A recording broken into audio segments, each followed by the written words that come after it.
आज हम सब पढ़ेंगे सौहार्द्यम प्रकृते शोभा का अंतिम भाग।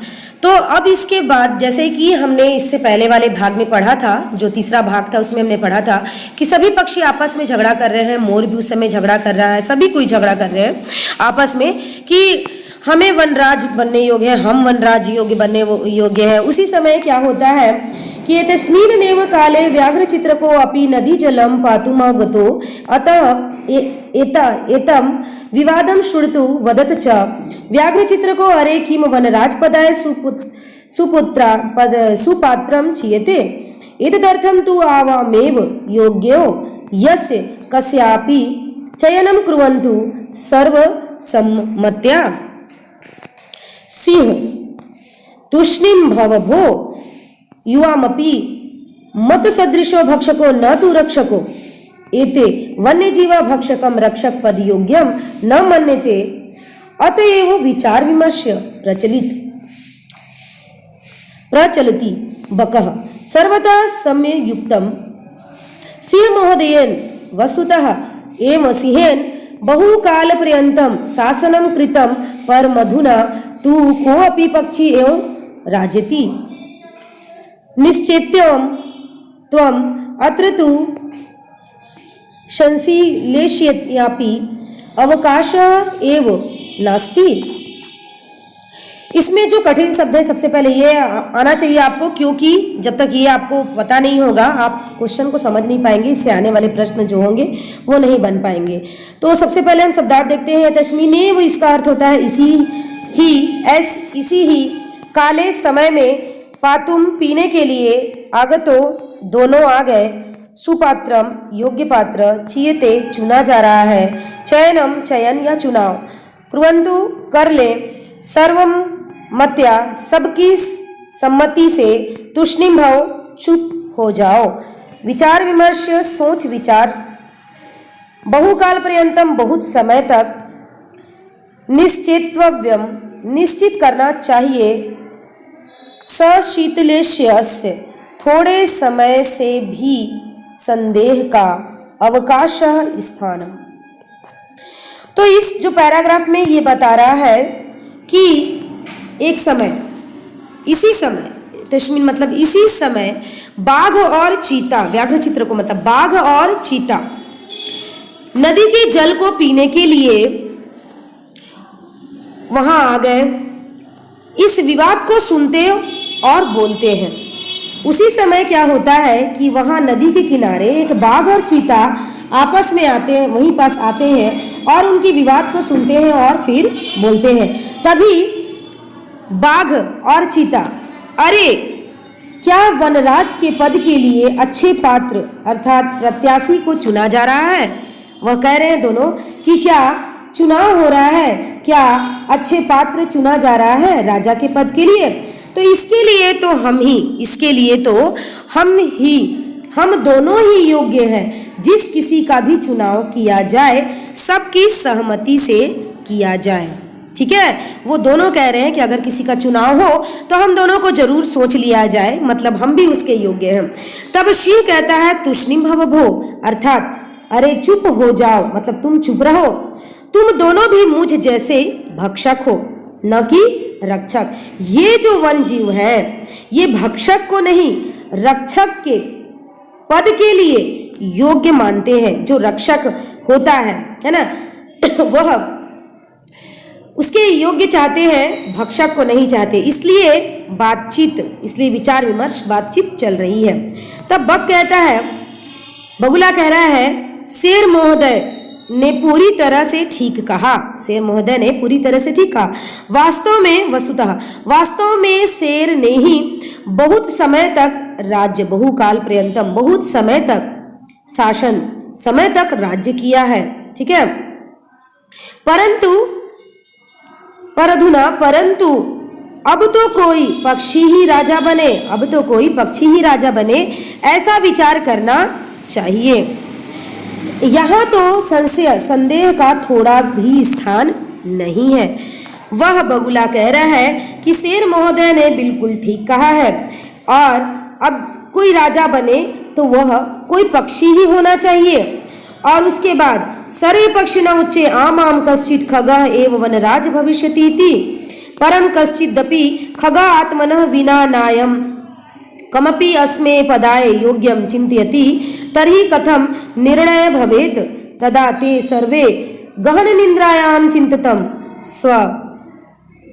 स्वपन्तम् उल्लुकं वीक्ष्य विचारितं यदेषः आत्मसलाघाहीन पद निर्लिप्त उल्लुको एव अस्माकं राजा भविष्यति परस्परं मादिशन्ति च तदा नियन्तां नृप अभिषेक संबंधिनः संभारः इति सर्वे पक्षिणः सज्जाय गन्तुम् इच्छन्ति तर्हि अनायास एव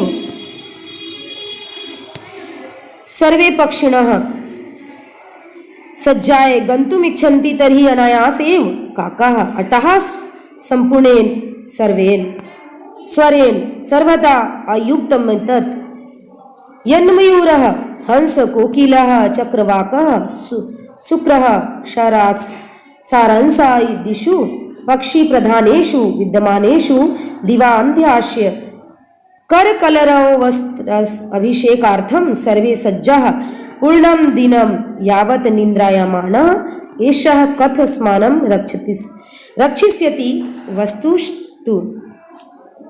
इसमें कुछ कठिन शब्द हैं जो शब्दार्थ हैं आपके।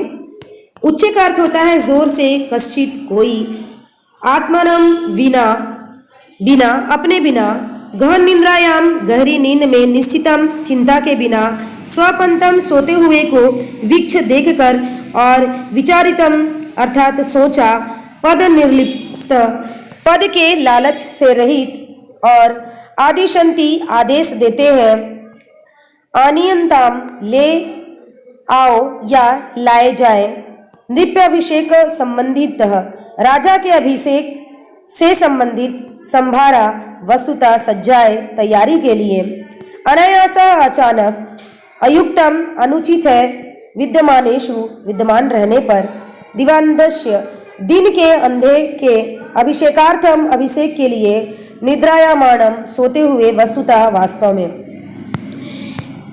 उसी के बाद जो सारे पक्षी होते हैं, सर्वे पक्षिणः अर्थात सारे जो पक्षी हैं वो जोर जोर से, है ना, जोर से हाँ हाँ हाँ हाँ, कोई पक्षी ही जंगल का राजा होगा।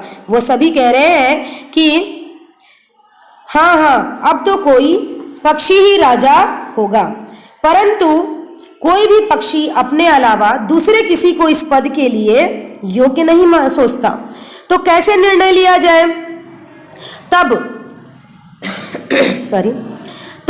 सभी जो गहरी निद्रा में सोते हुए उल्लू को देखकर वह सब सोचे और सोचने लगते हैं कि यह आत्म प्रशंसा से रहित है, ये बिल्कुल भी अपनी प्रशंसा नहीं कर रहा है, ये तो सो रहा है, पद के लालच से भी मुक्त है, ये जो उल्लू है वही हमारा राजा होगा। ये सभी आप सोच लेते हैं और आपस में परामर्श करके आदेश करते हुए तो राजा के अभिषेक के लिए सामान लाया जाए। ठीक है, सभी तैयार हो जाते हैं कि ये जो उल्लू है वह सो रहा है और इसे अपनी तो कोई चिंता ही नहीं है ना, यह सो रहा है, अपनी आत्म प्रशंसा नहीं कर रहा। बाकी सभी पक्षी अपनी आत्म प्रशंसा कर रहे हैं, अपनी अपनी प्रशंसा कर रहे हैं कि हम योग्य हैं, परंतु ये उल्लू ही ऐसा है जो चुपचाप वहाँ है पर वो कुछ भी बोल नहीं रहा। तो सभी पक्षी इस बात पे सहमति होती है उनकी कि यह उल्लू को ही राजा बनाया जाए।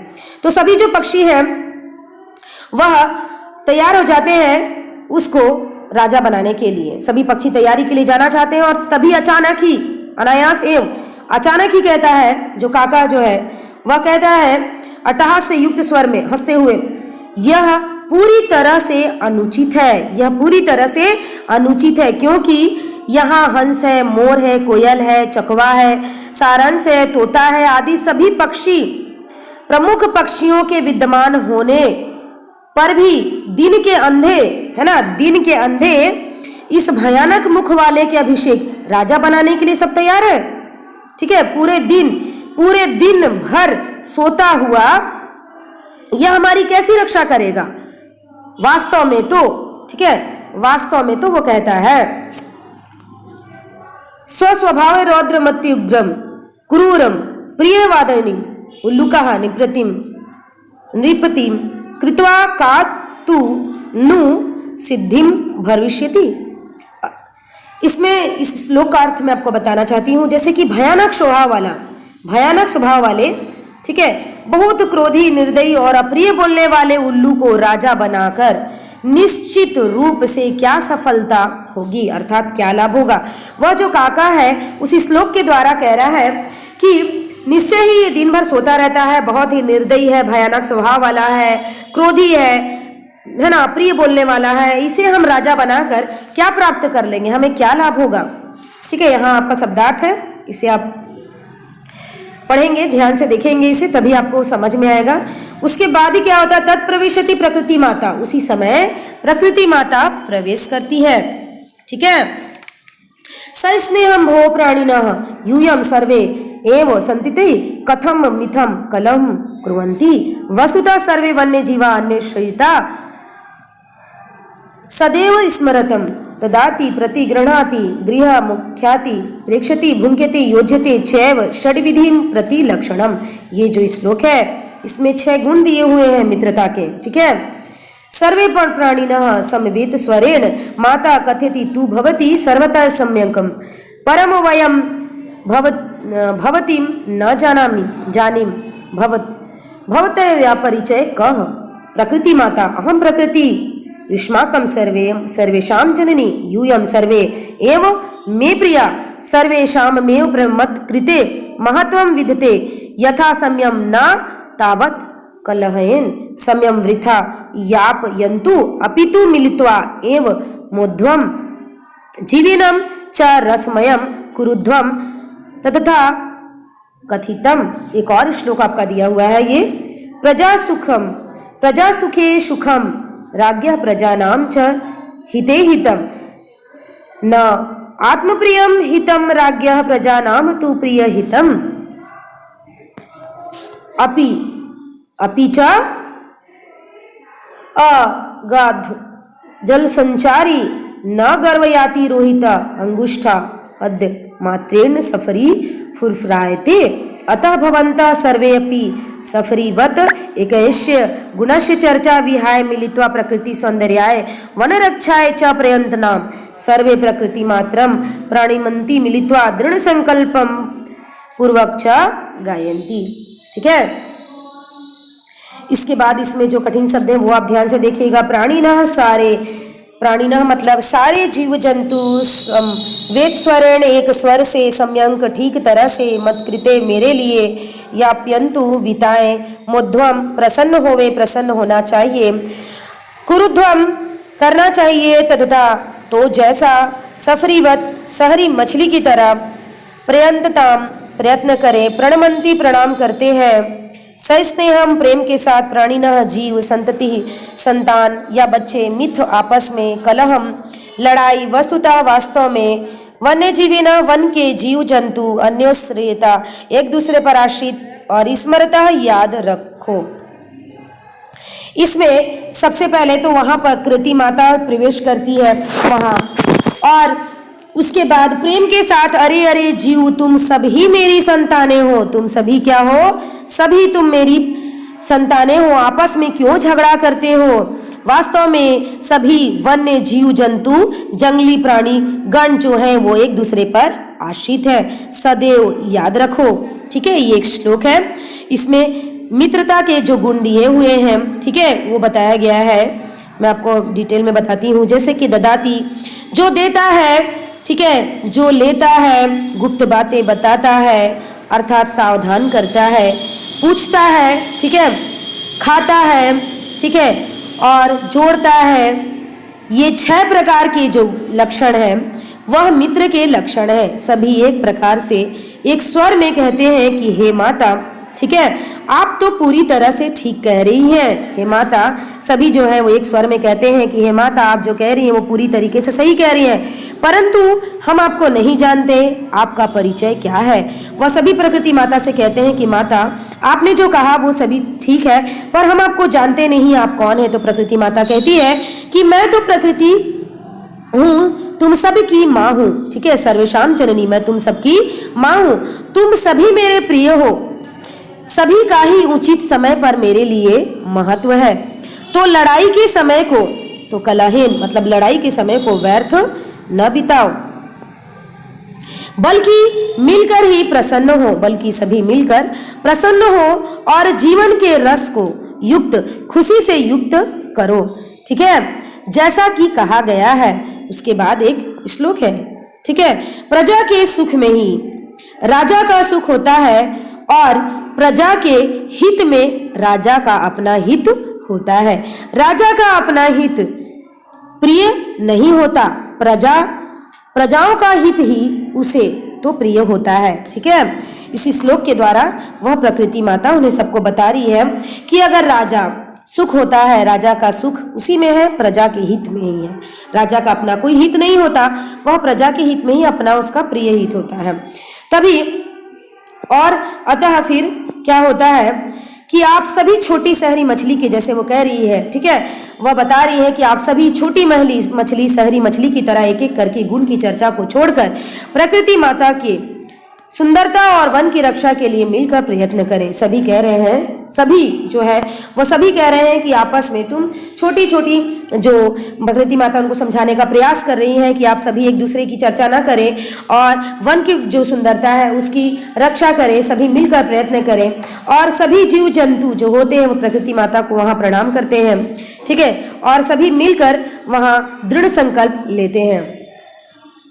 और यह आपका प्रकृति माता के द्वारा वो सभी समझा देती हैं सभी को, और सभी समझ भी जाते हैं। और जिस तरीके से प्रकृति का जो संचार चल रहा है, प्रकृति का रूप चल रहा है, वो लगातार चलता ही रहता है।